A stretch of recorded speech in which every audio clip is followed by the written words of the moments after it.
Welcome back to the dopest show you won't get sick of. I'm Spencer. This is Sasha. Spent most of my 20s in federal prison, but I've been off heroin since April 9, 2010. Got a lot of stories about the stupid stuff I did to get put in prison. I've also got a lot of stories about the crazy stuff that happened while I was in prison. God forbid you end up in prison. I want to make some of the same mistakes I made. So, man, it's some wild fights last night. Those of y'all who hadn't seen me before, I drove dope for the biggest dealer in my city when I was 16 on reasonable size amounts. Did federal prison time. There's a book. It's got 50 pages of my story in it. Didn't think about title might attract people and ain't really watched me before, but just give a little context behind it. So I did a year in jail and I made bond. I was on bond for 2 years for my federal charges. I did drug court for my state charges, and I'd watched MMA before I went to jail, but in jail I started watching it all the time. This big dude, Red, dude who had traps, went up to his ear. Didn't get along, didn't talk to anybody. He saw I'm minding my business. I wasn't like the other young idiots in there. And he was doing 17 years, and basically, he could see I wasn't about the BS that a lot of other young people were on. I wasn't a crash dummy. And we became friends. And this big old dude told me, go put on the fights and I'd go up there and put it on. I was like 130, 140 pounds. I put on some size when I was in there. Most of the weight I put on was in prison, but I watched MMA, and he said one day, you should do that when you get out. And I was like, nah, man, I couldn't do that. So you got in here, you worked out, you put on muscle. He said, why not? When you get out, you like it. He said, keep you out of trouble. And I was like, thought about it. And that little statement led to me training. Judo brown belt, jiu-jitsu blue belt, 2 separate gyms. Judo brown belt under Olympian Tartman, jiu-jitsu blue belt under world champion Paulie Santana. Boxed with Scott Sigmund, who fought Roy Jones and Kelly Pavlik. Different gyms, different stuff, trained with specialists in each. Read a book about that, rather than just training with the jack of all trades. But, when I got out after watching all that, I watched The Ultimate Fighter for the first season when I was in jail, and it was Koscheck versus GSP, which had some incredible coaches on it. John Danaher, John Charles Skrabowski, the drunken Muay Thai fighter, came in there drunk with a little pot belly, beat up a bunch of pro MMA fighters that are a whole lot bigger than him. It's an incredible Thai boxer, man, but as an incredible first season to watch. But when I got out, I caught up on a lot of the other seasons, and the first event I watched when I got out that I remember was Donald Cerrone versus Nate Diaz, and Donald was a favorite, and Nate went in there and just did it. Him and his brother, they get in people's heads. They talk trash. They smack them in the middle of a fight. You know what it's like to get smacked? That's worse than getting punched. As a man getting smacked in your face. They're smacking and pointing, got your mother. And that gets in people's heads. And that was something, about fighting. But I watched The Ultimate Fighter, season 5, I believe it was, Penn versus Jens Pulver, and the teams, and Nate was on that season, and Nate was, his jiu-jitsu was incredible. He'd been training, with his brother, and that kept him out of trouble when he was younger, when he was looking at, gangs were looking to recruit him and stuff, but how he acted in the house, like I noticed it and I paid attention because, this is going to sound funny, but similar living situations. My dad was in the Army. He got drafted, but he joined. When you join, even though they called his draft number, he joined, so he'd have more say-so about what happened to him. He ended up being a surgeon's assistant. He's a pharmacist now, but it was at the end of Vietnam, at the tail end of it. And he said a lot of the same stories I told him about prison happened in the Army barracks. You put a bunch of men in close quarters, make them stir crazy, take away a lot of this technology and stuff. Man, stuff happens. People fight, people argue, people can't stand each other. If somebody, best friend you've had, hang out with every weekend, live with them for a while, man, every little thing they'll do start to piss you off. Now, how he acted in that house, he didn't let people play with him. This guy in there, I believe it was, who was it? It wasn't Kerry Parisian. It's a judo guy. But anyway, he got... did his thing where he tried to get him, in a headlock and give him a noogie. Nate was like, nah, and he was ready to fight over that. There are people in between him. He's ready to go, and Jens Pulver was like, Nate doesn't play like that. You play around with certain people. You can't do that with him. He doesn't play like that. He set that boundary. So it's just like jail, prison, you set a boundary. You're like, nah. You stand up and you're willing to fight, and no fake, like, oh, you want to fight? It's just like, no, don't do that. Not playing that. And just, I watch certain stuff like that, and I used it when I actually went in to set boundaries. There's a guy who I'm friends with. He's funny as can be, Jamie Jones. Jamie Jones, hilarious. But he does a lot of, like, jokes that are too far. Like, he'd take one of his two berries and let it be above. Take one of his nuts, let it hang up above his waistline. He'd be like, I've got this stomach wart. I'm like, stomach wart? And he's like, yeah, lift his shirt up and one of his balls will be up there. And people go, oh, man. One old man's like, well, by God, son, that's not a stomach wart. And he poked his nut and he goes, that's a hernia. And the old man was embarrassed when he found out he poked his nut. But, I didn't play jokes like that. And, like, they play jokes where they poured water at each other in the shower and stuff like that. They started one time, said something fun one time. I'm like, no. When I'm in the toilet, anytime pants down, I'm sitting on the toilet, I'm in the shower. No, not time to play. In the low security, we had stalls, like you have at gas stations, they have locks on them. Showers were single showers, full curtains, walk in, nobody can see you. But they got where they were playing like college kids in there and stuff like that, man. You don't have your clothes on, and that ain't no time to be playing. And I set that boundary and I didn't let people play with me. And a lot of it was watching him. If you watch, go on here on YouTube and go, I believe season 5, TUF highlights. Maybe type Nate Diaz. Watch that. Just watch TUF season 5 highlight, and you'll see what I'm talking about. He didn't play like that. And all the other guys in the season, they were playing like that. Jumping in the pool, wearing like thongs and stuff. And he's like, man, they're doing all this weird stuff. Nah, and he separated himself from it. Set boundaries. And you play with them like that. I don't play like that. I don't do that. And, learn from that. Watch things and try to learn. Setting boundaries, I mean, that just doesn't apply to prison. That doesn't apply to life. But him and Nick, watching them fight is incredible. Keep touching this because the screen's going blank, and I'm wanting to talk about these fights that came on last night here in a minute. But anyway, Nick went out there and fought Robbie Lawler years back. If you type in Joe Rogan, Nick Diaz, Robbie Lawler, and you watch Joe Rogan narrate it, it was incredible. Nick came out there and he's like, Stockton, Stockton. And Robbie's like, what is he talking about? And he went out there and he's in the middle of the fight. He's throwing his hands up like, what? Talking to him. And Robbie's like, it's flustering him. This is a fighter who's a killer. And Nick's tagging him. And he beats him by TKO.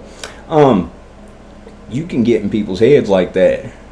When with fight, there's a whole mental aspect to it.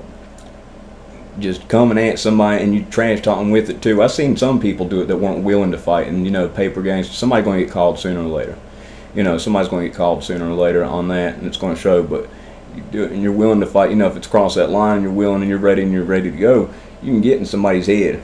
You can win a fight before you have it. Sometimes with some people, and you can have some people if you catch them with them words beforehand, then you go at them, then it's a whole different thing. Not advocating it, but I'm just saying I've watched how they do it, and it's incredible. I mean, shoot, look at Nate and Connor. He smacked him, then he tagged him good, and he got him and choked him out. His jiu-jitsu is incredible. Now, talking about what happened last night, a couple things. Chris Barnett, he's like 5'9". He didn't make the heavyweight weight limit. 265 is the heaviest you can weigh in the UFC. A lot of the people, 205 to 265. Most people weigh in that weight limit. Some people have to cut, so they got to dehydrate themselves 20 pounds, and fight night they weigh 280 to 300. Derek Lewis, you bet he's weighing 290 fight night. This guy didn't make the heavyweight weight limit. He's 2 pounds over, but he's probably 290, about 5'9", and he just looks like a fat guy. But he's a Taekwondo black belt, so are his parents. He can throw spinning head kicks and stuff like that you'd never guess a fat boy could do. And after he knocks people out, he does a front flip, lands on his butt, and goes, and he got pieced up. Both his eyes were swelled shut. He came back and he won. It was incredible. It was incredible. That was a fun fight. That was a wild one. That wasn't pay-per-view. If you've got ESPN Plus, you can look that one up. Somebody else to watch out for is Jailton Almeida, 17-2, first round submission. I believe that makes him 3-0 in the UFC right now with all first round submissions. It was a catch weight. I believe he's light heavyweight though. That was a wild one. That happened last night. I was predicting. I usually get most predictions right. Usually 85% is about about what I get right in terms of predictions, either 80 or 90% of what I pick. I bankrupted 2 gambling tickets in prison. When they put UFC on the gambling ticket, people came to get picks from me, and I gave 3 people picks, and 1 person hit big. Made myself some money. They gave me a cut, but I don't gamble. That's a bad habit. I got enough bad habits, and got addiction and stuff like that. I don't need to start gambling. But anyway, Johnny Walker, that was somebody who was looking like he was going to be fast track to the champion. He lost a couple, but he won last night. He's bouncing back a little bit now. He's a good one. But there's this girl, Irene Aldana. Okay, it was a catchweight fight too. Macy Chimaev. It was a back and forth fight for a little bit. She did something I ain't never seen. An up kick. So somebody's standing and somebody's laying on their back. If you watch MMA, you've seen that. Sometimes people will put their elbows on and throw their foot up to try to kick the person in the chin who's standing from their back. She threw an up kick and hit the girl in the liver, and it was over. That was it. That was a TKO. Girl couldn't continue. She kicked the girl from her back, hit the girl standing in her liver. You get hit in the liver, man, it shuts you down. I got hit. He's a boxer over at Scott Sigmund. He's a young guy, a lot smaller than me, but he's a pro. I believe he's 6-1 now, just avenged his only loss. He made me spar like 6 rounds, and I wasn't built for it at that time. Didn't have that cardio for it at that point. And it was the 6th round, and it was 10, 15 seconds left, and I was just like this, covering up, letting him rip my body like. Didn't have nothing left in it to give him, so I was just covering up, waiting for time to tick out. I was gassed out. I didn't have a thing to throw back. He hit me in the liver, 5 seconds left. Oh, it's like somebody pressed the off button on your body. That girl did that from her back through an up kick. That was crazy.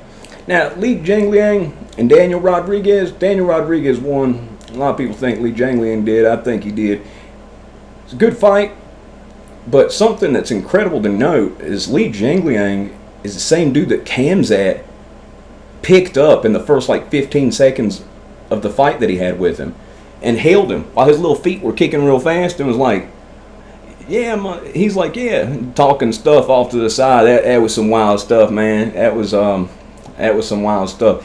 Now, Khamzat Chimaev, he's like a purple belt in jiu-jitsu. He's got good wrestling, but his jiu-jitsu isn't on level. You can take people down, but if you're jiu-jitsu and all that, Kamaru Usman got choked out in one of his first few fights before his jiu-jitsu was on game. See, people train MMA for 10 years, and you're like, oh, but they're a wrestler. They don't come from when they are in these big camps for 5-10 years, they're training with a world champion jiu-jitsu practitioner who is the jiu-jitsu coach for that camp.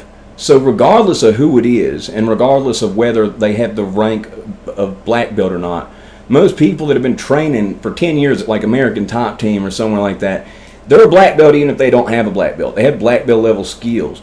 Kevin Holland is a black belt, I believe, who he fought. Khamzat, he's only been training MMA for, I don't think, 2 gone off alone, and he just chased him down and choked him out. He chased that choke, and he chased after it, and he got him. And he's a freak of nature with that. But it was really interesting. It was really quick. It was really incredible. He didn't want to take Burns to the ground because Burns has high-level jiu-jitsu. Yeah, he can take him down, but if he takes him down, he risks getting submitted. So that's why he didn't take Burns down, because he knew he was in danger there. Now, he's a freak athlete and everything else, but people with this high-level jiu-jitsu, you got to watch. Now, Nate Diaz and Tony Ferguson, freaking incredible, man. That's the best switch they could have ever made. That was the best switch they could have ever made. That's a fight everybody wanted to see. And I'll tell you, I swear, my fiance says I should commentate these fights because I'm screaming at the TV. How do you not see that? When Nate checked Tony's kick and Tony's shin busted open, was bleeding like crazy, I said, he checked that kick. And Daniel Cormier was like, oh, I don't know how that happened. It must have been a high kick or something where he hit his head. I'm like, it was the kick he checked. He checked it with his shin. And then Joe Rogan said it a few seconds later, and she's like, she does that because I always call it before they say it. I study this obsessively. It's my new addiction. It's my new dope. I ain't done heroin since April 9, 2010. So fighting. That's what I switched it for. Training, watching, studying, everything about it. I love it. Now, Nate looked good. He looked really good. And even in that Leon Edwards fight, lost the first few rounds, but in that last round, he caught him. I mean, he has the potential to beat anyone on any given night. He's that skilled. He's been doing it that long. Of course, he's a little bit older than that, but there's some of these younger guys that are freaks. But what that fight really was interesting, what was really interesting about that fight, I don't know what Khamzat's approach would have been with Nate, because Nate's a really high-level black belt. UFC fighter and jiu-jitsu champion Ryan Hall, there's a video of Nate and Ryan in a jiu-jitsu competition competing. Nate beat Ryan Hall. Now, I think Ryan was a lower rank then, though, so But, yeah, Nate's got incredibly high-level jiu-jitsu, and Chael Sonnen was talking about it the other day. He sparred with him, and he couldn't take him down. And he's like, well, why are you always going down in your fights? I had such a hard time taking you down. He said he relied on his jiu-jitsu, and Chael said thought that was a bad thing, which, could be, could not be. I mean, he's tied for, like, 4th most submissions ever with Royce Gracie. There's only, like, 2 or 3 people ahead of him. So, I mean, his ground game's that good. And it showed last night. They told Tony Ferguson take him down. Now, Tony Ferguson's a high-level black belt under Eddie Bravo. That's Eddie Bravo's boy. And look what happened. He tried to take him down, and Nate snatched that guillotine. Nate's got a killer guillotine. He's had a guillotine. He's had a triangle choke and flicked the audience off. He's had a guillotine, cheered with the other arm. Practically what he did on this one. And it was off the takedown that he tried to do. If Khamzat had fought Nate, of course the odds were highly in Khamzat's favor, younger prospect and all the stuff he's done. There's only 2 people in the UFC in their first 2 fights that have only been hit twice and landed 100 back against their first 2 opponents. Only got hit twice and landed 100 strikes or more in their first 2 fights. Cain Velasquez and Khamzat Chimaev. And the people that are on his level, can go with him. The people, if they're not on that highest level, it's hard. But Nate is so skilled. That's the thing. That's what I love about him, too. Like, he's not like a genetic freak. He's the hardest working dude. Him and his brother. Triathlons, incredible cardio. Smoke a lot of weed, too. But, their cardio is insane, and their skill is so insane. Back in the Ultimate Fighter, Nate's boxing was, it wasn't as good as it's great now. It's incredible now. That boxing style leads that leg to get chopped up, but shoot, they make it work. He makes it work. I mean, shoot, look what he did to Conor. Look what he did. Last night, he's piecing him up. His hands are nice. I mean, they're incredible. That Richard Perez, who he's doing the boxing with, man, that man's done him good over the years. And Richard Perez is always in there, happiest one, just with Cesar Gracie, always cheering him on. Richard Perez is an unsung hero for the Diaz brothers. That man's got their boxing come along. I believe it was Andre Ward they sparred with, and Andre Ward was giving them props, saying, yeah, they can box. Said it was a little awkward, though, because they talk crap to you when they're boxing. They'll mess you up. If you're sparring with somebody that's talking to you, it gets you mad, and when you're mad, people are like, oh, I'm mad, I just see red. I just see red, bro, I'll just go on. And those people usually don't know how to fight. When you get mad, usually you fight worse. Like, if you can keep cool, like, most people can't fight. Joe Rogan has a thing talking about it. Like, if you know how to fight and somebody comes at you, you just block for 30 seconds. And then after about 30 seconds, they're out of breath. And I believe Joe said, oh, you don't know how to fight. You just wanted to hit me. Now you're tired. Now we're going to fight. And that's a scary moment. I've seen that moment on people's faces when they emptied their gas tank and they ain't done nothing to me and blocked every one. And it's my turn now. In prison, I saw it a few times. Especially if somebody got weight on, doesn't do any cardio. I'm like, I got 20 seconds. Keep them tough, keep them off. They're going to be breathing. It's going to be my turn then. Oh, hold on. Oh, I quit. No. You just swung. You try not, man. It's time to get. You got to get yours now. But anyway, Nate snatching them guillotines, him having such high percentage with them. It's not entirely impossible that he couldn't have got Khamzat. If Khamzat, a wrestler, is going to try to take him down. If he shot for a single leg, Nate could have guillotined him. It's very possible. You watch last night what happened. His guillotine, his submissions are incredible. He's got an incredible guillotine. It could have happened. Of course, it was lower odds and all that stuff, but it could have happened. It could have happened. He is an incredible guillotine. So it's interesting to see what happens with everybody. I hope he gets the big payday. I got a buddy, Bruce Abramski. He's a pro MMA fighter. He runs MMA promotion out here. He actually trained with Nate for the first Conor fight. He was actually there in Vegas whenever all was going on. He's got pictures. I'll see if I can put a picture up of Bruce and him. Might get him talk on here one day. He's got a wild story. He got accused of robbing banks and some other stuff, and there's a whole big situation. Laws got changed because of it, but pro MMA fighter, incredibly successful as a promotion, trained out there with them, knows all those guys, you know. His wife, her mom, you know, our family's been friends, so it was wild that, you know, our family's known each other, and she married him, and then me being into this, like, that's the coolest thing ever, you know. But he trained with Nate, you know, he had pictures with him and everything. Like, somebody told me, I'd have been like, yeah, right, but nah, Bruce is the real deal. But yeah, you know, I've been a fan of them since the Cowboy fight. I've been sold on them. You know, it's just like their style and everything else. You know, they don't put up with anything. They don't put up with that type of stuff. They're not gonna be disrespected like that. They're not gonna go out and just, you know.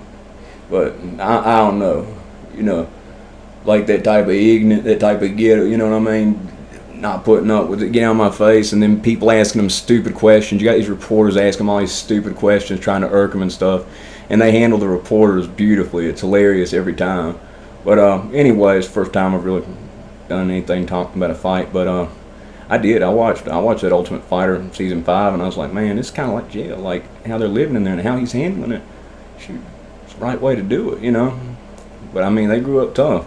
So if you like the video, press the like button. If not, I've wasted 21 minutes and let's say 40 seconds of your time. But I hope you did. Y'all have a good one.